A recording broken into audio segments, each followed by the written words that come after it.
It's very important because reading actually unlocks the mind's ability to be creative, to think outside the box. And it also gives them such a variety of ways of looking at things because they see different types of characters, different ways, different situations. So by reading, you grow, you become more established as a person.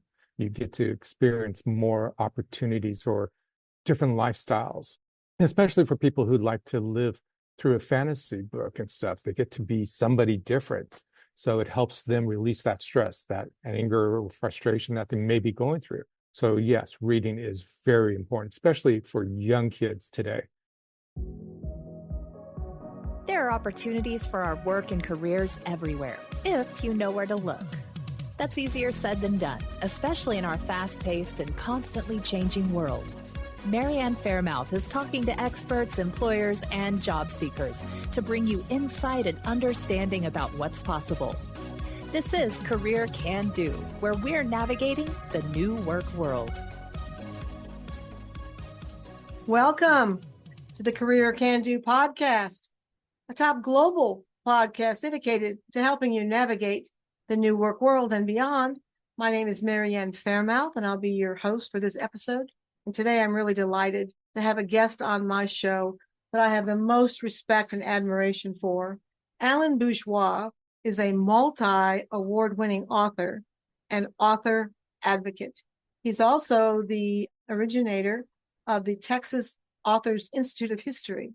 He's done so many wonderful, innovative things to help the writing community and to help authors all over the world. And I'm thrilled to have him on the show today because yes, I'm an author. Yes, I'm a writer, but I'm also a recruiter. And I know how important the skill of writing is in the new work world.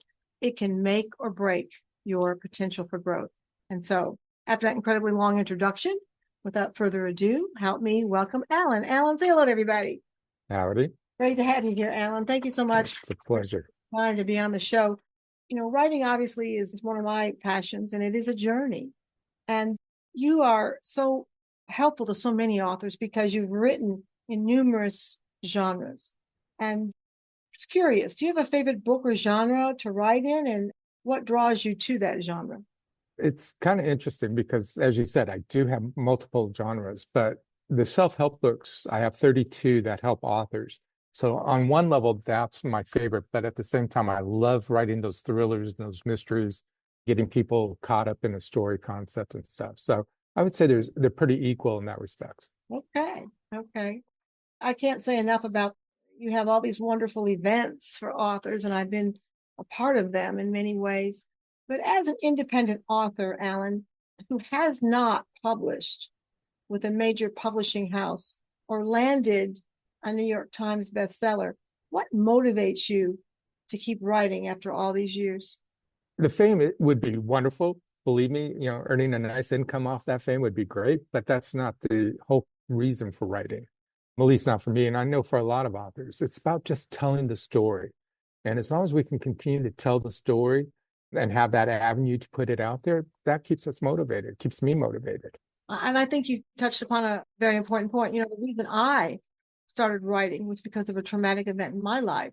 And a dear friend of mine said, why don't you take a writing for healing class? And I did. And, even as a little girl, I remember my mom saying to me, why don't you write in your journal? Write. I mean, writing has always been very therapeutic for me. So I think for a lot of people out there, I think the skill of writing, it's about creating a great story. But in a lot of ways, I think writing helps us in many other ways, psychologically and for our mindfulness and to process different things. Wouldn't you agree? Oh, most definitely. My very first book was about healing because I had gone through a traumatic situation with the community of Houston. And so through the process of writing, I got to kill off a lot of people that pissed me off and create a lot of fun. So it was very healing in that respects as well. Well, I think with everything going on in the world right now, writing might be a really good tool for us to process many things. And we talked about in the Blue Room with today's fast-paced world, Alan, do you think getting people to read again is important? And if so, why? It's very important because reading actually unlocks the mind's ability to be creative, to think outside the box. And it also gives them such a variety of ways of looking at things because they see different types of characters, different ways, different situations. So by reading, you grow, you become more established as a person. You get to experience more opportunities or different lifestyles, especially for people who like to live through a fantasy book and stuff. They get to be somebody different. So it helps them release that stress, that anger or frustration that they may be going through. So yes, reading is very important, especially for young kids today.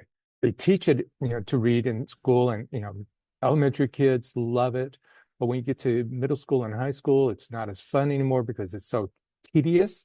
But yet, through all the stress they're going through, by reading a young adult book, helps them understand things, help them see a different perspective of characters that are going through things they're going through. And so that applies then again to the adults, the same thing. It just continues on. So by reading, you get to grow, you get to release stress, you get to see different perspectives of life. Yeah, I think you hit on a really important point, because as a recruiter, I hear people, Alan, all the time saying, oh my God, Mary, with everything going on in the world, I mean, I'm just so stressed out. I don't even know if I can go in this interview because so I think in some ways, reading helps us, like you said, process and gets us away from all the stress in some ways.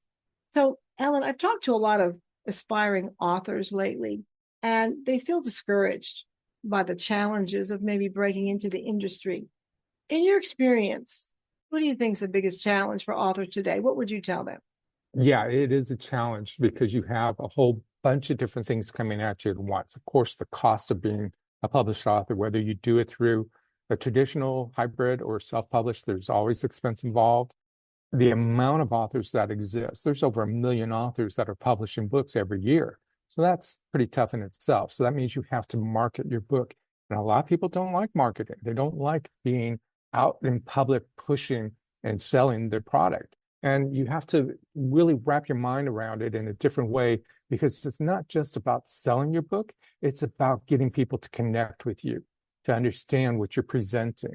And when you have that human connection, which online bookstores just doesn't give you, it makes a world of difference on how people perceive the story and the response to wanting to read the story. Mm-hmm. Ellen, I know you're celebrating the 10th anniversary of the Texas Authors Museum. Why do you believe this museum is important for both authors and readers? So there's several aspects. So one, of course, Texas has been around, coming up on 200 years pretty soon. So that's 200 years of writing that have been established. I mean, the true aspect of self-published existed back in 200 years ago, because that's exactly what you were doing. You were self-publishing your own books for the most part. So saving that rich history, saving those stories of people who came from oceans away and how they wrote their stories, the histories and stuff, plus all the history that's currently going on. So from a reader's perspective, you get to be exposed to a lot of new, exciting things, both old and new. And from an author's perspective, you get to save that history. You get to be a part of something that goes beyond your passing and stuff. We encourage authors to donate their manuscripts to us so that we can use them not only as a fundraiser, but also to make sure we continue to publish those stories so that it doesn't get lost and buried in the bushel of other books and stuff. So, there are so many perspectives. And plus, the museum teaches and helps educate people on how to write better, how to be involved. Our y'all writing program that starts March. It's our first year doing it. It's 30-day work challenge. Just let loose and to see what you can come up with in a story concept. Oh, I think that's wonderful. I'm so looking forward to that, Alan. I'm really happy to promote that, because being on my side of the desk, talking to both employers and employees, there's a different level of stress right now, not only in the job market, but globally. And I think if there's an opportunity for people to take a course and do something to expand their mind, get away from all the hustle, bustle, stress, I think it's wonderful. Ellen, tell me also how the museum has helped Texas authors gain more recognition and support for their work. I know that, I've attended some of your functions in Austin, and the people I've met have been wonderful. And the experience I've had have really helped me expand my platform as an author. But tell us from your perspective how Texas authors gain more recognition from this event. Well, you're absolutely right as far as meeting authors face to face and sharing connections. That's the most important thing, regardless if it's through the museum, our Lone Star Festival event that we do every year, or if you go to a different bookstore. Just connecting with fellow authors, sharing ideas, sharing connections that go beyond.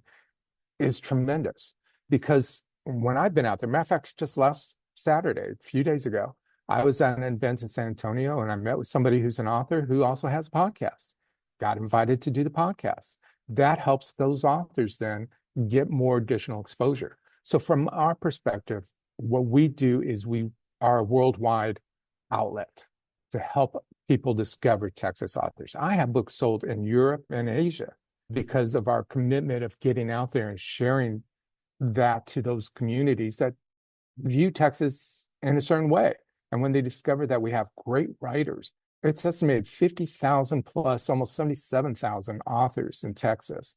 That's a huge selection of genres and writing styles that readers just absolutely love. And it's great to be out there sharing it around the world. Oh, I think so. And Ellen, we call ourselves the self-published authors. We call ourselves indie authors. So how do you believe indie authors might eventually take center stage as opposed to the other ways of publishing, the traditional, major publishing houses? Do you think indie authors are going to be more front and center as time goes on? Oh, they are. And it's already starting to happen finally. 20 years into this new revolution of the publishing world through ebooks and things of that nature, more and more indie authors are winning awards, are getting picked up by traditionally published programs, but they are choosing to stay indie because they have more control over the works. They hate giving up a lot of control to those traditional publishers. So it's wonderful to see them continuously expand and grow and win those awards, the top awards. And that in itself will keep us growing and keep us moving forward and stuff. But it's really how much control do you want over your work? And a lot of indie authors love having that control. Mm-hmm, mm-hmm. They don't like the expense, but they love the control. Yeah. Well, I've been a big part of the Lone Star festivals and the different author events you've had. And as I said, the people I've met, the classes I've taken have really helped me, I think, become a better author and a better writer. And in turn, I can turn around and help others. But Ellen, you're so experienced and you're so highly regarded in the publishing area. If you had to look back over 50 years as a writer, what would you say is your greatest achievement? And how would you advise someone else to get into this area and move forward? Greatest achievement. Of course, writing 40 plus books is a great achievement, especially in all the genres I write and stuff. Winning those awards is great.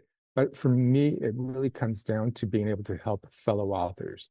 Yesterday, I was talking to somebody who wants to be a writer, and I just laid it out on what he needs to do to be able to get it out and stuff. So inspiring future writers, inspiring the authors that are out there now is a huge success. And being able to watch people like you've won awards and stuff. You've gotten this podcast, because of what you've done and stuff.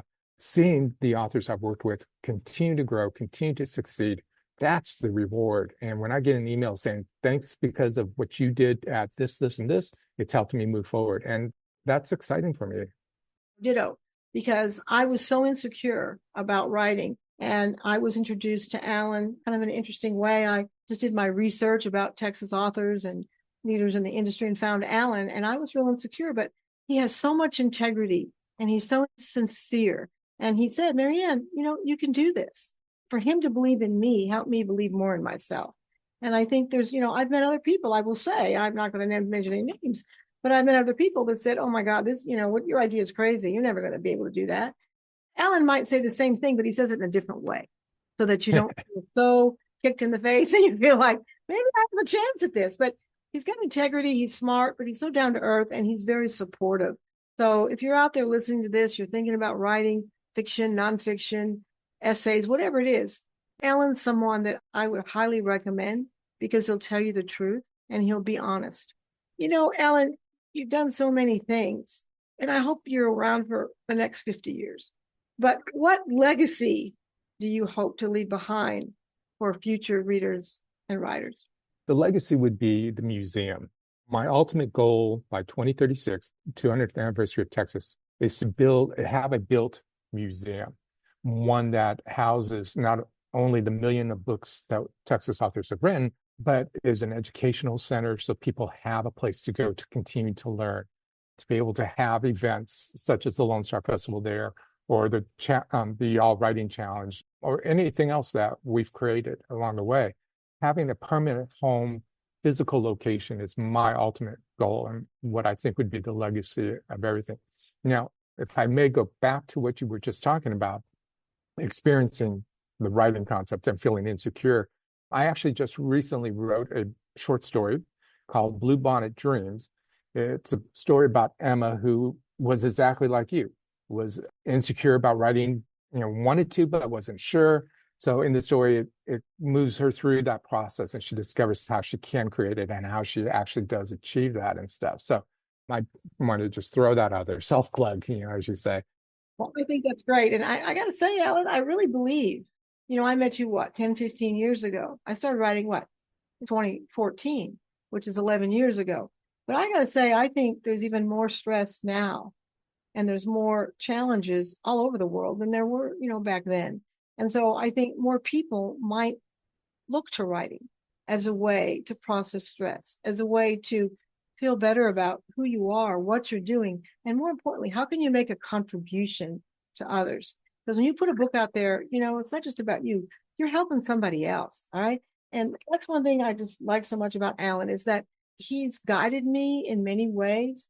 His Lone Star festivals, I've attended many of them. As I said before, the people I've met, the different seminars I've taken have really helped me grow, not only as a professional, but as a human being.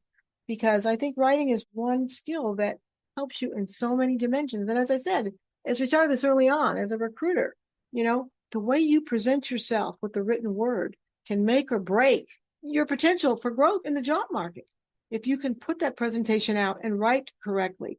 Me, myself, it's helped me, when I'm trying to market a new client. And if I can put together a marketing piece that sounds good and is well written, I'm more likely to get that person to call me back than if I write something out there and it's got many, many errors in it. But Alan, I'm so grateful for everything you do. But for our listeners out there, if they want to get a hold of you, talk about taking a class or come to the Lone Star Festival, which is really a big event, I believe it's in June, how do they get information on that? So if you're outside of Texas, the best thing to do is email me at bourgeoismedia@outlook.com. If you're inside of Texas, texasauthors@outlook.com. And if I may, Marianne, you being a recruiter, you've done what I'm going to talk about real briefly here, is that for career people, especially in industries that are slowly going away, writing a book about what you do helps. It preserves that history and stuff.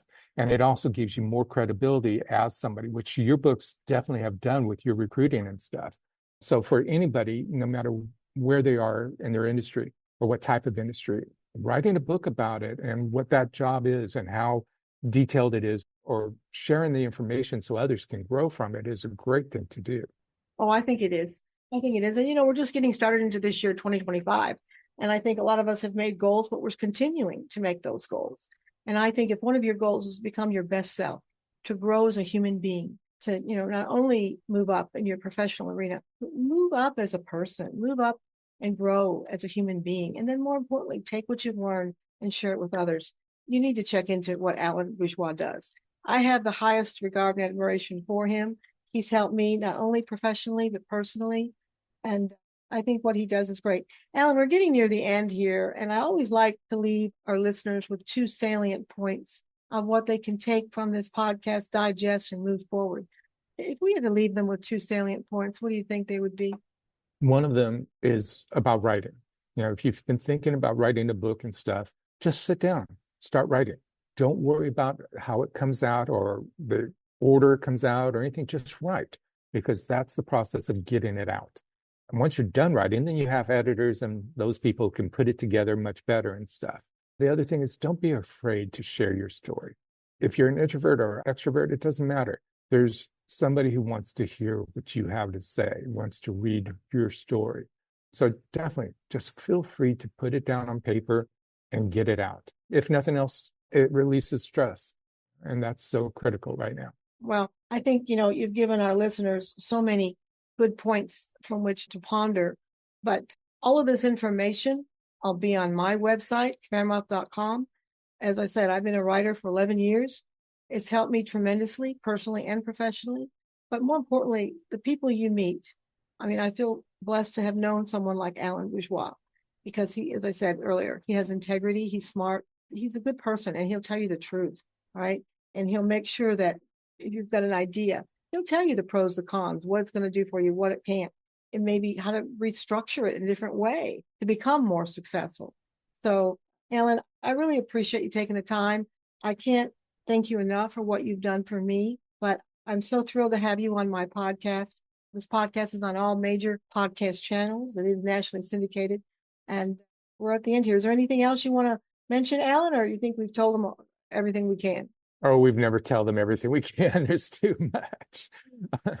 But don't let that scare you away either. I thank you very much for your time. And I love working with you and helping you succeed and stuff. And that's what I live for, is helping authors to succeed. So I appreciate your time and energy. Oh, well, it's my pleasure, Alan. I feel blessed to know you. So all you people out there, whether you're looking for a job, whether you have a great one, whether you're top of the rung and you're CEO or president, think about writing. It'll help you in so many ways. And if you want someone really skilled and honest and ethical to help you, it's Alan Bourgeois. This is Marianne Fairmouth. This is Career Can Do. We'll see y'all next time. Bye-bye. Thank you. We thank you for tuning in to our Career Can Do podcast. We make no guarantees on results for your particular quest, but we hope you enjoy the information presented. The views and opinions expressed in this program are solely that of the guest or speaker and do not necessarily reflect the views or positions of Marianne Fairmouth and Fairmouth and Company. Thank you.